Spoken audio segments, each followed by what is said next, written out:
हरि हरि बोल, हरि हरि बोल। क्या करता जीवन की आशा, जैसे जल में पड़ा बतासा। क्या करता जीवन की आशा, जैसे जल में पड़ा बतासा। पल में तोला पल में मासा, पल में तोला पल में मासा। तोल सके तो तोल रे, हरि हरि बोल। तेरा क्या लगना है मोल रे, हरि हरि बोल।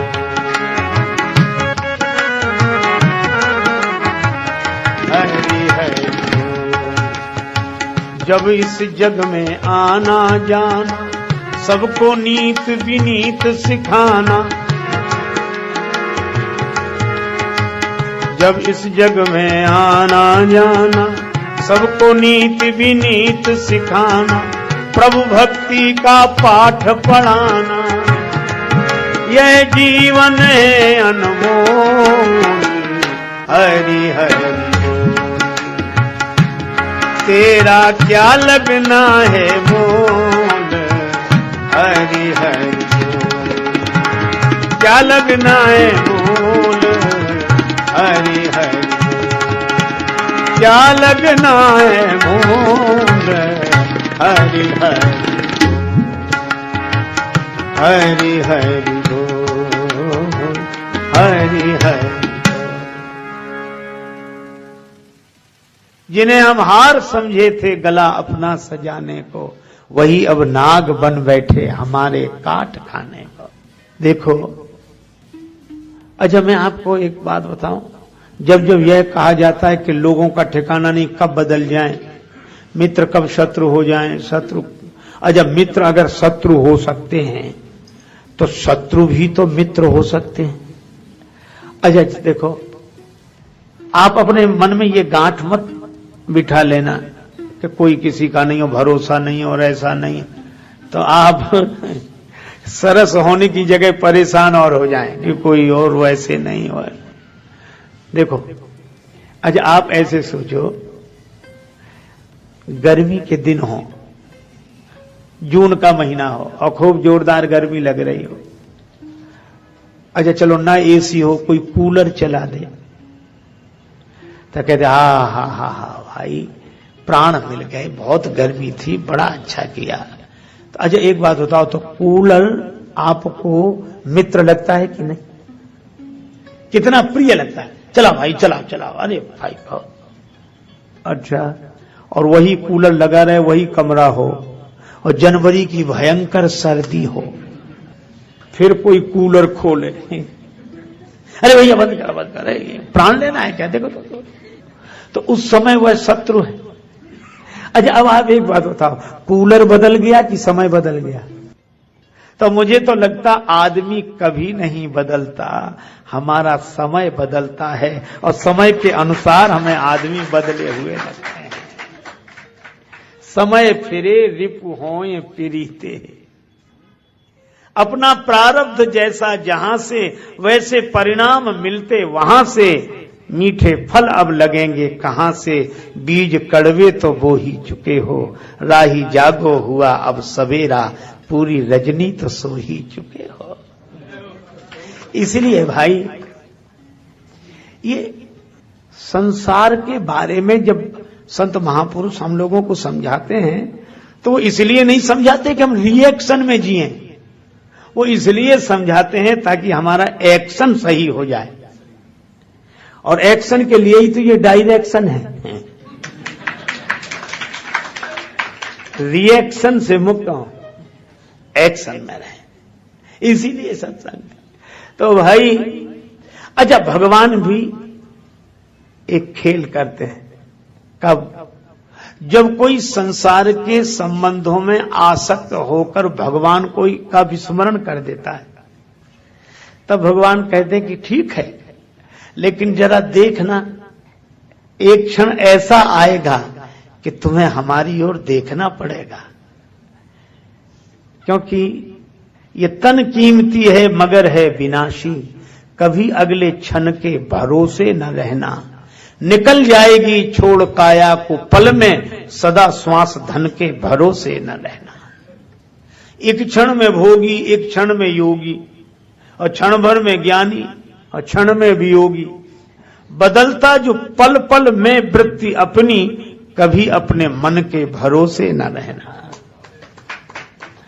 तुझको जो मेरा मेरा कहेंगे, जरूरी नहीं वे भी तेरे रहेंगे। मतलब से मिलते हैं दुनिया के साथी, सदा इस मिलन के भरोसे न रहना। और हम सोचते काम दुनिया के कर लें, धन धाम अर्जित कर नाम कर लें, फिर एक दिन बन के साधु रहेंगे, उस एक दिन के भरोसे न रहना। राजेश अर्जित गुरु ज्ञान कर लो, या प्रेम से राम गुणगान कर लो, अथवा श्री राम नाम रटो नित नियम से, किसी अन्य गुण के भरोसे न रहना। इसलिए भाई, संसार में रहते हुए भगवान पर भरोसा रखकर, भगवान में मन लगाकर, तन को संसार में रखो, मन को भगवान में रखो। देखो दो चीजें हैं, एक है दिल, एक है दिमाग। आपने देखा होगा कई बार लोग रोते हुए आते। एक सज्जन आए मेरे पास बैठकर, बड़े दुखी थे, रोने लगे। हम क्या हुआ? क्या? बोले हमारा तो दिल टूट गया। अरे हमका दिल किसने तोड़ दिया? घर वालों ने। इतना भरोसा था, उन्होंने तो हमारा दिल तोड़ दिया। दिल, बात वो सही कह रहे हैं कि घर वालों ने दिल तोड़ दिया या अपनों ने दिल तोड़ दिया। अच्छा, जब दिल तोड़ते तो अपने ही तोड़ते हैं, दूसरों को जरूरत क्या है जो तोड़े? अपने ही तोड़ेंगे। कौन कहता जाने वाले याद फिर आते नहीं? कौन कहता जाने वाले याद फिर आते नहीं? तोड़ के दिल जाते जो, दिल छोड़ के जाते नहीं। अपने वाले ही सताते, गैर तो बदनाम है। और दोस्त से मिलते जो गम, दुश्मन भी दे पाते नहीं। होता ही है। अच्छा एक बात बताओ, राम कथा यही सिखाती है। राम जी की कथा, विभीषण जी भी पिटे और सुग्रीव जी भी पिटे, तो अपनों से ही पिटे। बड़े भाई सुग्रीव के बाली, विभीषण जी के बड़े भाई रावण पिटे। अरे भाई, तो वो बोले दिल टूट गया, घर वालों ने दिल तोड़ दिया।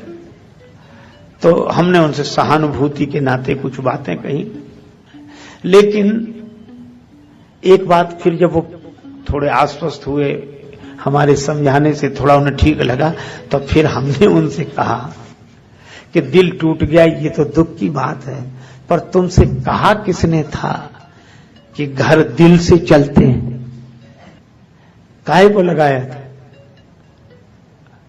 तो बोले फिर करते क्या? हमने कहा देखो एक सीधी सी बात है, ये घर दिल से नहीं दिमाग से चलते हैं। संसार में दिमाग से रहना चाहिए, संसार में समझ पूर्वक रहना चाहिए।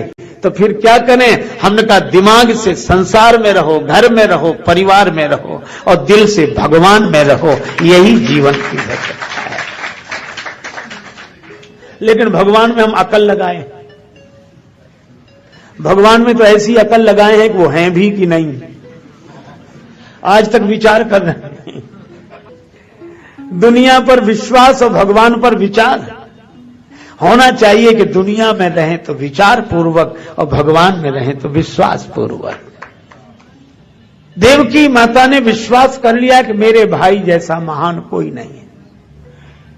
इतना बड़ा होने के बाद नंगे पांव मेरे रथ का सारथी बन गया।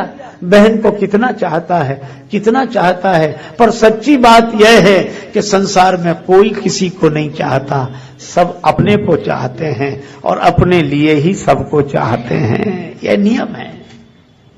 भगवान ने कहा अच्छा। भगवान श्री कृष्ण ने सोचा कि पहले माता का ही भ्रम दूर करूं।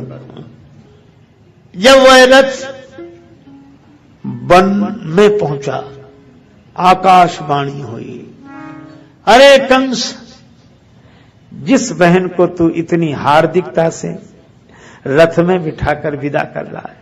जिस बहन से तेरा इतना प्रेम है, इसी देवकी का 8वां लाल तुम्हारा काल होगा। इसी देवकी का 8वां बेटा तुम्हें मिटाएगा, तुम मरोगे। बस इतना सुना तो अभी देवकी के हाथ जोड़ रहा था, मुस्कुरा मुस्कुरा कर देख रहा था। अब तो देवकी के बाल पकड़ लिए, तलवार खींच ली, सिर ही काट दो, न रहेगा बांस न बजेगी बांसुरी। देवकी ही नहीं रहेगी तो लाल कहां से होगा, और लाल कहां से होगा तो हमारा काल कहां से होगा। ये मौत को मिटाने चला है, मौत को मिटाने है। अच्छा देखो, इसको ये लगता है कि देवकी का काल मेरी तलवार में है, इसे दूसरों की मौत तो अपने हाथ में दिखाई देती है, लेकिन अभिमानी को कभी अपनी मौत नहीं दिखाई देती कि हमारी मौत किसके हाथ में है। उधर तो ध्यान ही नहीं जाता। कंस अगर प्रेम से भरा होता तो कहता कि भाई जो होना है वह तो होगा ही, प्राण तो एक दिन जाएंगे ही, कौन अमर रहा है, अब जो है ठीक है। लेकिन क्या प्राणों के डर से, प्राण जाने के डर से मैं ये प्रेम का मार्ग छोड़ दूं, धर्म का मार्ग छोड़ दूं। एक सज्जन हमें मिले, कहने लगे हम पहले बहुत दान पुण्य करते थे महाराज, बहुत दान पुण्य करते थे, पूजा पाठ करते थे, अब हमने सब बंद कर दिया। हमने कहा क्यों कर दिया? बोले बहुत धोखा हुआ हमें, हम किसी और उद्देश्य से देते हैं, लोग दुरुपयोग करते हैं। तो दूसरे क्या कहेंगे, ठीक किया, आजकल जमाना ही ऐसा, नहीं देना चाहिए। ये बड़े चालाक लोग हैं जो नाटक करते हैं, अरे इनके धंधे हैं। और वो कहते हैं इसीलिए मैंने तो बंद कर दिया मैंने। अच्छा, लगता तो है कि बड़ी सही बात कह रहे हैं, पर सही नहीं कह रहे हैं। हमने उनसे धीरे से पूछा, हमने कहा भोजन करने से पेट कितनी बार खराब हुआ? तो बोला कई बार। हमने कहा भोजन बंद कर दिया? बोले भोजन तो बंद नहीं किया हमने, व्यापार में घाटा होता तो क्या व्यापार बंद कर देते हैं? एक दान पुण्य ही मिला था बंद करने के लिए। हाँ, यह है कि भोजन करने में पेट खराब हुआ, जिस चीज से हुआ उसे छोड़ दिया, दूसरी चीज लेने लगे। जहां धोखा हुआ तो वहां ना करें, दूसरी जगह करने लगे।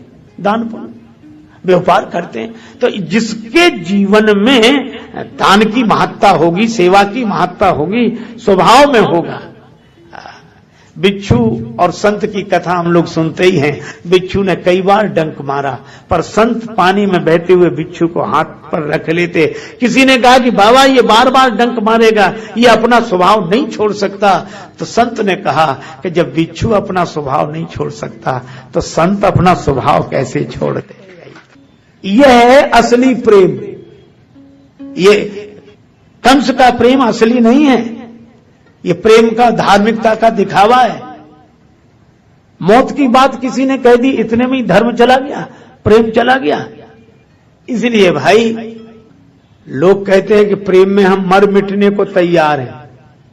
प्रेम में लोग कहते हैं हम मर मिटने को तैयार हैं। और ये कैसा प्रेमी है कि जिससे प्रेम करता है उसी को मिटाने मारने को तैयार है। इसका अर्थ है यह प्रेम नहीं है। प्रेमी तो कहता है कि हम चाहे न रहें तुम रहो, और ये कहता है कि तुम आज ही मरो ताकि हम बने रहें। ये प्रेम है, ये धार्मिकता है।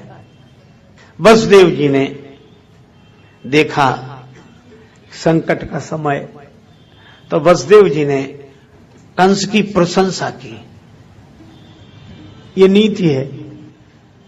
कई बार काम बिगड़ रहा हो तो ऐसे लोगों की तारीफ करना मजबूरी हो जाती है।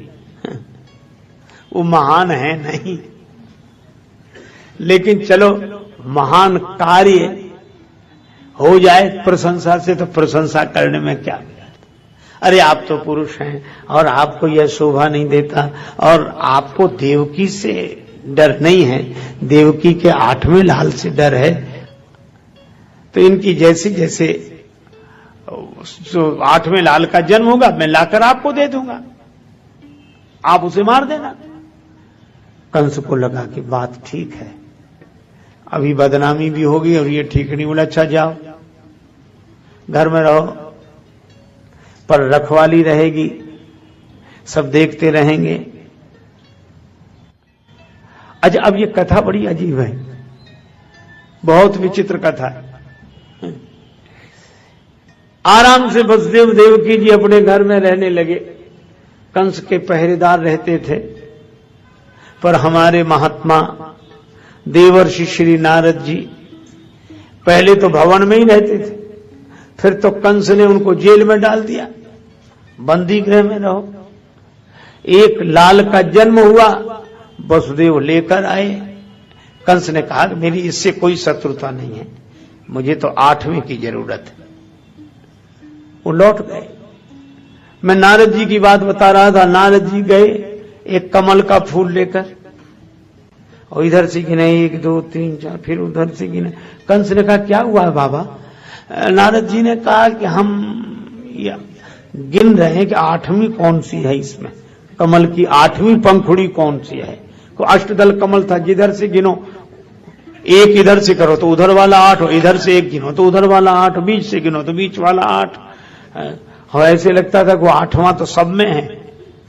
और बात भी सही थी, जो 8वां है, जो भगवान है, वे तो सब में हैं। अपने अपने गिनने की दृष्टि है, किधर से गिनो किधर से गिनो।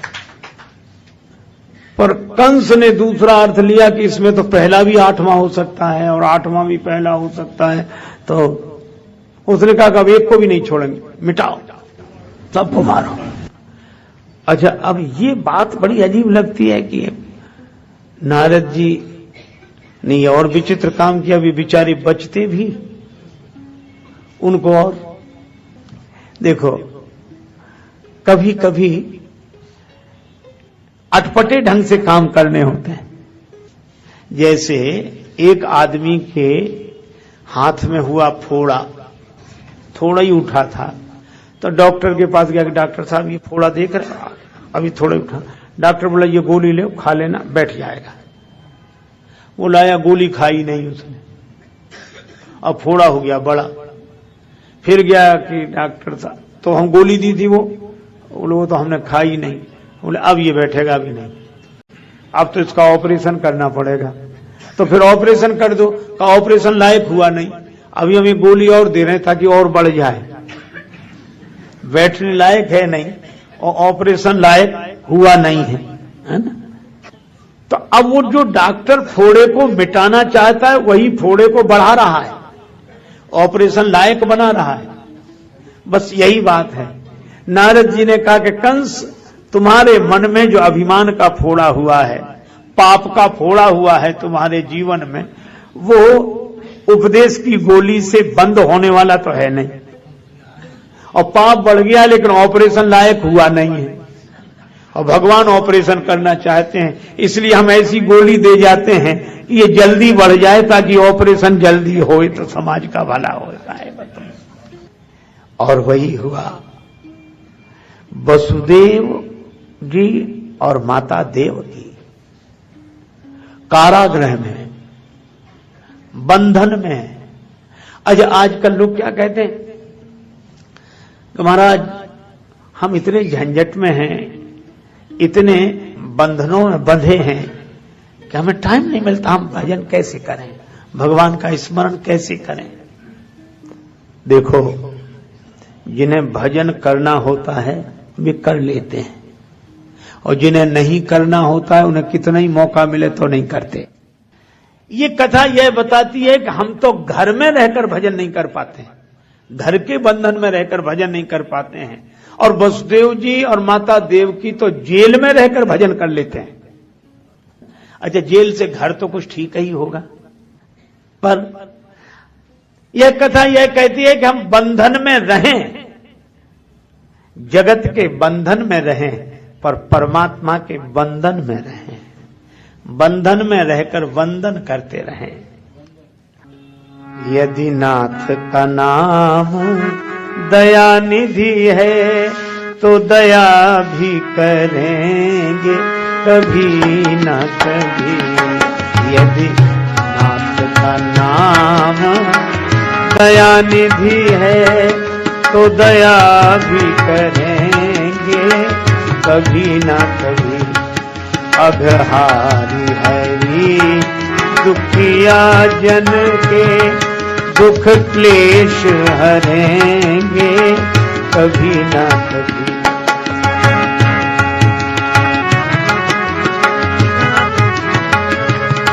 हम द्वार पे आपके आके पड़े, मुद्दत से किसी जिद पर हैं अड़े।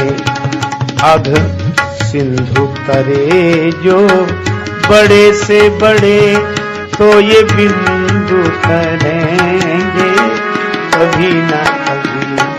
यदि नाथ का नाम दया निधि है, तो दया भी करेंगे कभी ना कभी। यदि नाथ का नाम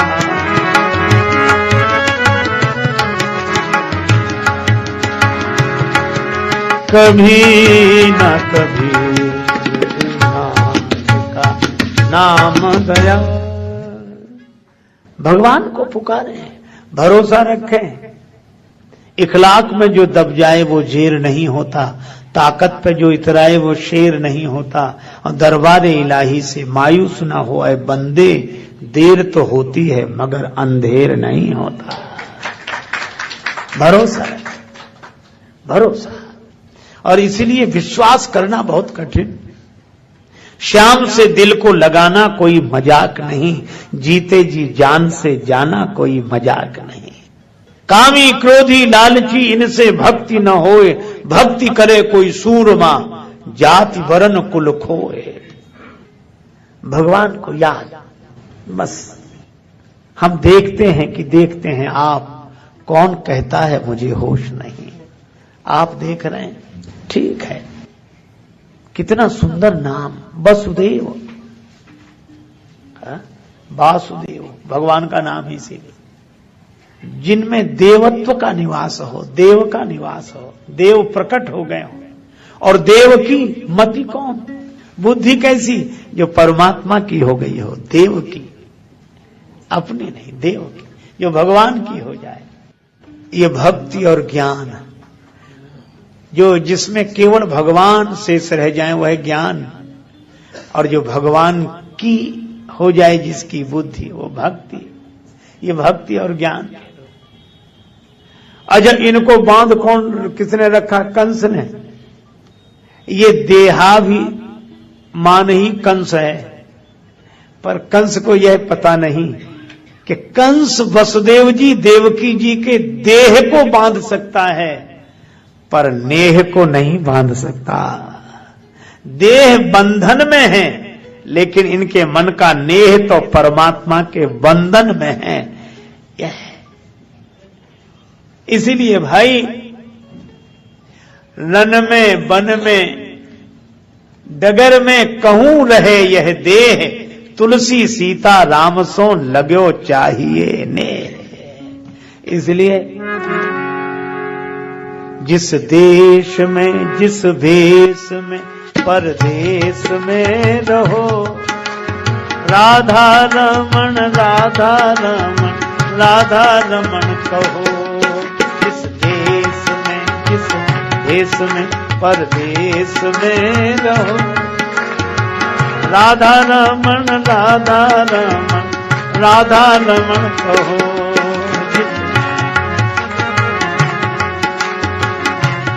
में रहो, राधा रमण राधा रमण राधा रमण कहो। जिस संग में जिस ढंग में जिस रंग में रहो, राधा रमण राधा रमण राधा रमण कहो। राधा रमण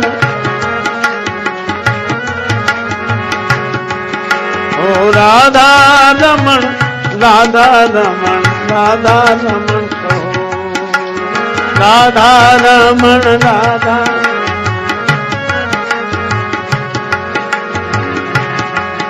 यह पुकार निरंतर, और यह पुकार हृदय की पुकार है। प्रभु श्री हरि स्वीकार करते हैं सदा माने पुकार, श्री हरि स्वीकार करते हैं सदा जब दिल से होती है, मगर मुश्किल तो ये है, बात ये मुश्किल से होती है। पुकार प्रभु तक पहुंची। भगवान के आने के पहले शेष भगवान आए और उनको भी भगवान की माया ने देवकी जी के गर्भ से माता रोहिणी के गर्भ में स्थापित किया शेष भगवान। अब भगवान की प्रतीक्षा देखो, शेष भगवान पहले आ गए, भगवान बाद में आए। कभी शेष पहले विशेष बाद में भगवान, और शेष सैया है भगवान। और यही है, भगवान देवकी माता के गर्भ में आए, देवताओं ने स्तुति की, सत्य स्वरूप परमात्मा की स्तुति की। और एक बार किसी संत से किसी ने पूछा कि माता देवकी के गर्भ में भगवान आ गए, तो क्या भगवान भी गर्भ में आते हैं? और यह संस्मरण पूज्यपाद श्री स्वामी अखंडानंद सरस्वती जी महाराज के द्वारा उल्लेखित है। वे ही श्रीमद् भागवत की कथा कर रहे थे, और जब ये हुआ कि देवकी माता के गर्भ में भगवान आए तो देवताओं ने स्तुति की। तो इस प्रसंग की चर्चा पूज्य स्वामी जी महाराज कर रहे थे, तो एक श्रोता खड़े हो गए कि भगवान भी गर्भ में आते हैं, फिर भगवान में साधारण आदमी में क्या अंतर रहा? भगवान भी गर्भ में आए, भगवान कोई हमारी तुम्हारी तरह है भगवान। तो पूज्य स्वामी जी महाराज बताते थे कि हम कुछ उत्तर देना चाहते थे, कुछ बोलते इसके पहले ही पूज्य श्री उड़िया बाबा जी महाराज विराजमान थे, तो उन्होंने श्रोता को उत्तर देने की जगह उसी से प्रति प्रश्न कर दिया। वह उसने पूछा कि क्या भगवान भी गर्भ में आते हैं, माता के गर्भ में आते हैं भगवान? तो उड़िया बाबा जी ने कहा, क्या भगवान माता के गर्भ में नहीं है? जब तुम कहते हो कि सब जगह हैं, ईशावास्यमिदं सर्वम यत्किंच जगत्याम जगत इदम सर्वम ईश आवास्य, सब जगह परमात्मा है, तो जब सब जगह हैं तो माता का गर्भ क्या सब जगह से अलग है? कण कण में है, क्षण क्षण में है, भीतर बाहर इधर उधर सब जगह है, बस माता के गर्भ में ही नहीं है। क्या अजीब बात है, सब जगह है, भीतर बाहर कण कण क्षण क्षण में सब जगह, बस मूर्ति में नहीं है। अरे भाई, भगवान सर्वत्र हैं, सब में हैं, सब जगह हैं। और इसीलिए तो भक्ति स्वतंत्र, भक्ति इसी अर्थ में स्वतंत्र है। देखो, आपको मामा की भक्ति करनी हो तो वहां जाना पड़ेगा जहां मामा है, मां की भक्ति करनी पड़े तो वहां जाना पड़ेगा जहां मां है, बाप की भक्ति करनी तो वहां जाना पड़े जहां हैं पिताजी। लेकिन भगवान की भक्ति करनी पड़े तो कहीं नहीं जाना, आप जहां है वहीं शुरू करो, क्योंकि वो तो वहीं है, सब जगह। इसीलिए भक्ति स्वतंत्र। अच्छा, किसी नाम में पुकारो, सब नाम उनके हैं, किसी रूप में का ध्यान करो, सब रूप उनके हैं, और सब जगह वे हैं, सब नामों में वे हैं, सब रूप में वे हैं। इसीलिए भगवान से कहा, हम किस नाम से पुकारें कि आ जाएं? भगवान ने कहा, ये तुम्हारे लिए छोड़ दिया, तुम जिस नाम से पुकारो आएंगे हम ही, तुम जिस रूप में देखो आएंगे हम ही, तुम जहां बुलाओ हम वहीं होंगे, यही बात है। तो भगवान माता देवकी के गर्भ में आए, भीतर आए भगवान। और कितनी अद्भुत बात है, भगवान भीतर से ही प्रकट होते हैं, भक्ति के भीतर से प्रकट होते हैं। अच्छा, एक अद्भुत बात, भगवान जब प्रकट हुए, एक अनोखी बात है। घोर काली अंधेरी रात, चारों तरफ अंधकार, अंधेरा ही अंधेरा, सूझना अपन हाथ पसारा, अपना हाथ भी अपने को न दिखे, ऐसा अंधकार। श्री कृष्ण कम वा दयालु शरणम ब्रजेम, ऐसे दयालु परमात्मा को छोड़कर किसकी शरण में जाया जाए? भगवान अंधेरे में आए, भगवान जेल में आए, भगवान रात में आए। और कितनी अद्भुत बात, क्या ऐसा करुणाधनी और कौन होगा। अगर कोई जेल का बंधन तोड़कर उन तक नहीं पहुंच सकता, कोई बंधन तोड़कर उन तक नहीं पहुंच सकता, तो वे करुणाधनी बंधन स्वीकार करके आ जाते हैं उद्धार करने के लिए कि चलो तुम हम तक नहीं पहुंचते तो हम तुम तक पहुंचेंगे। वही बात है श्री रामचरितमानस में उल्लेख है, जटायु जी के पंख कट गए, धरती पर पड़े थे पर आंख बंद किए, राम राम राम। किसी ने जटायु जी से कहा अब तो आपके पंख कट गए, अब भगवान तक कैसे पहुंचेंगे, यह तो दुर्भाग्यपूर्ण रहा। जटायु जी ने कहा यह तो सौभाग्य है। क्यों? पंख होते तो जिम्मेवारी मेरी थी कि उड़कर भगवान के पास जाऊं, और पंख नहीं रहे तो अब जिम्मेवारी भगवान की है कि वे चलकर मेरे पास आए। अब तो भगवान की जिम्मेवारी है, अब मेरी नहीं है। वसुदेव देवकी जी भी यही सोचते हैं कि अगर जेल में न होते तो जिम्मेवारी हमारी थी कि हम भगवान के धाम में चलकर जाएं, भगवान के तीर्थों में चलकर जाएं, लेकिन अगर हम जेल में हैं तो अब भगवान के पास जाने की हमारी जिम्मेवारी नहीं है, अब तो भगवान को हमारे पास आने की जिम्मेवारी है। अब भगवान का दायित्व है कि वो आए। अच्छा एक बात है, मैं क्या कहूं, मारीच जा रहे थे, हिरण बनकर आए थे, भगवान पीछे चले तो मारीच भागे आगे और देखें पीछे। भगवान ने कहा जब इधर देख रहे तो उधर काहे को भाग रहे, फिर रुक ही जा, और भाग रहे तो इधर काहे को देख रहे, भागना उधर और देखना इधर, ये बात समझ में नहीं आई। तब मारीच ने कहा कि प्रभु दो के बीच में ये जिंदगी फंसी है, ये जीवन क्या, बोले एक और भाग्य है एक और भाव है, भाग्य उधर ले जा रहा है और भाव इधर देखने के लिए मजबूर कर रहा है। तो भगवान ने कहा कि क्या देख रहे, मारीच ने कहा सन्मुख होई जियो मोहि जबहि, जन्म कोटि अग नासो तबहि, ये सुनकर आया था आपकी शरण में। भगवान बोले शरण में आए थे तो भागे क्यों? बोले दूसरी बात याद आ गई, आप यह भी तो कहते हैं मोहि कपट छल छिद्र न भावा, और मैं हूं कपटी इसलिए भागा। अच्छा कपट तो आपसे दूर भागता ही है, इसीलिए मैं भाग रहा हूं। भगवान ने कहा अच्छा सो तो ठीक है कि भाग तो रहे हो, लेकिन इधर क्या देख रहे हो? मारीच ने कहा कि ये देख रहे हैं कि मैं तो आपके पास नहीं आ सकता क्योंकि कपटी हूं, लेकिन मैं ये देख रहा हूं क्या आप भी मुझ तक नहीं आ सकते?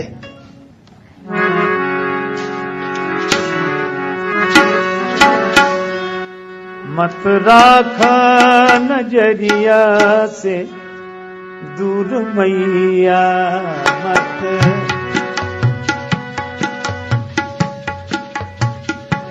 मत राखो नजरिया से दूर मैया, मत राखो।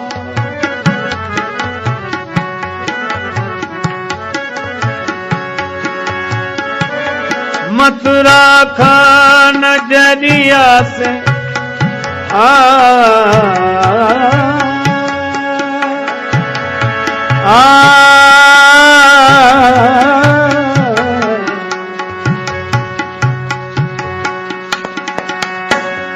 राखन नजरिया से दूर मैया, मत राखा नजरिया से दूर मैया, मत राखो नजरिया से दूर मैया, मत राखो।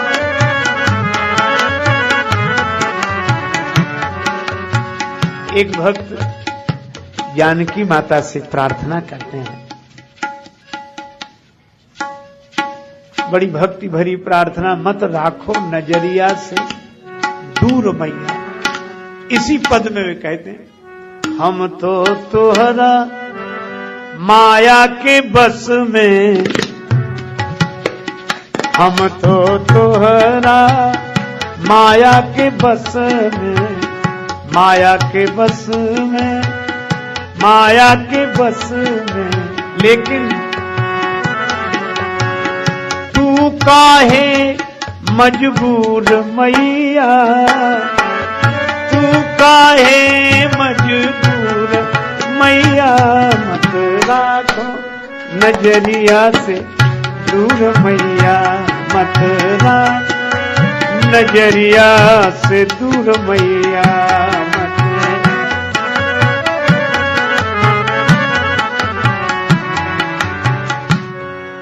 हम तो तोहरा माया के बस में, पर तू काहे मजबूर मैया। हम तो आपकी माया से विवश हैं। यही हनुमान जी ने कहा, तो माया बस फिरे भुलाना, ताते मैं नहीं प्रभु पहचाना। हम तो आपकी माया के बस में हैं, लेकिन भगवान आप भी हमें भूल गए। आपको कौन सी मजबूरी है। और मारीच ने कहा कि हम पीछे मुड़कर यही देख रहे हैं कि हम तो आप तक नहीं पहुंच सकते, लेकिन क्या आप भी हम तक नहीं पहुंच सकते। यही वसुदेव देवकी जी का भाव कि हम तो मजबूर हैं, हम तो आप तक नहीं पहुंच सकते, लेकिन क्या आप भी हम तक नहीं पहुंच सकते।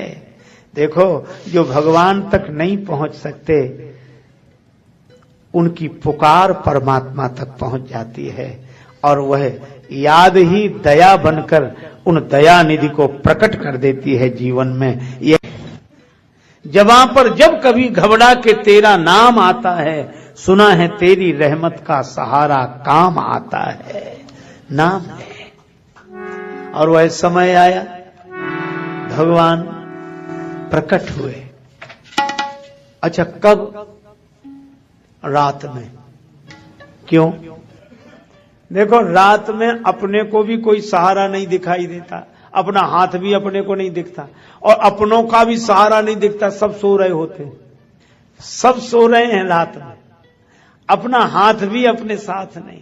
जब इतनी घोर निराशा हो, उस निराशा के अंधकार में जब कोई सहारा ना हो, तभी सर्वेश्वर भगवान प्रकट होकर कहते हैं कि हम तुम्हारे हैं, चिंता मत करो।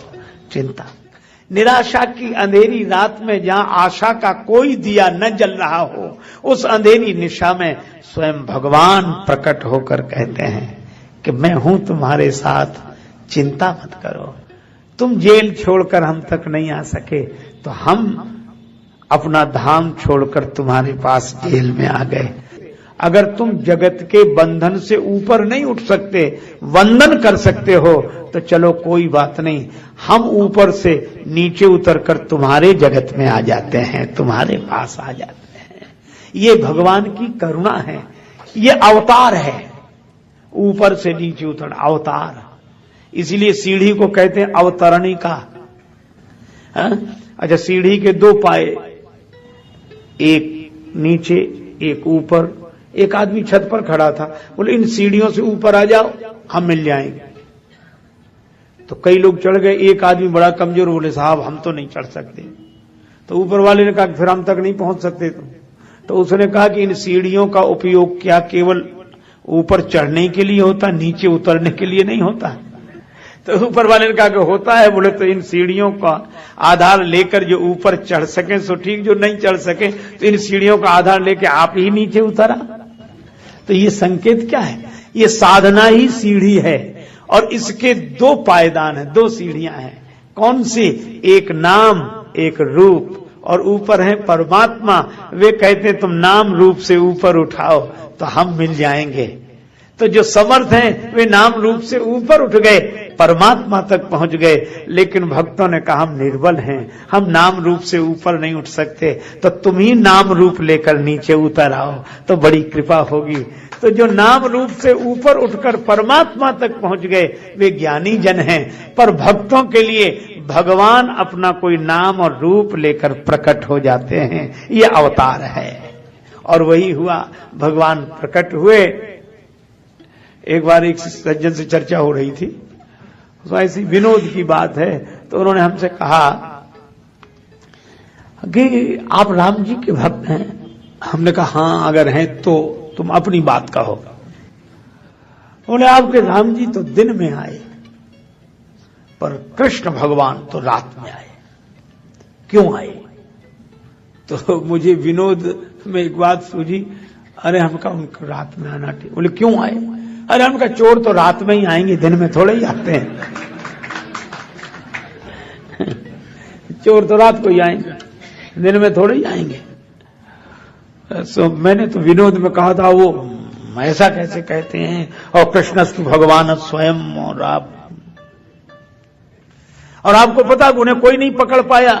हम कहा वो चोर कैसा जिसे कोई पकड़ ले? अरे बोले वो रातों रात चले भी गए। हम कहा चोर सवेरे तक थोड़े ही रहते, रात को ही चले जाते हैं। लेकिन भैया यह है तो विनोद की बात, और भगवान कैसे चोर हैं। नवाम भुज श्यामल कांति चौरम, श्री राधिकाया हृदयस्य चौरम, अनेक जन्मार्जित पाप चौरम, चौराग्रगण्यम पुरुषम नमामि। ऐसा चित चोर कौन? आहा, श्री कृष्ण प्रकट हुए और कहा क्या? मैं निर्धन का धन, निर्बल का बल, दीन जनों का सहारा हूं, बंदी गृहवासिनी मातु सुनो, मैं अष्टम लाल तुम्हारा।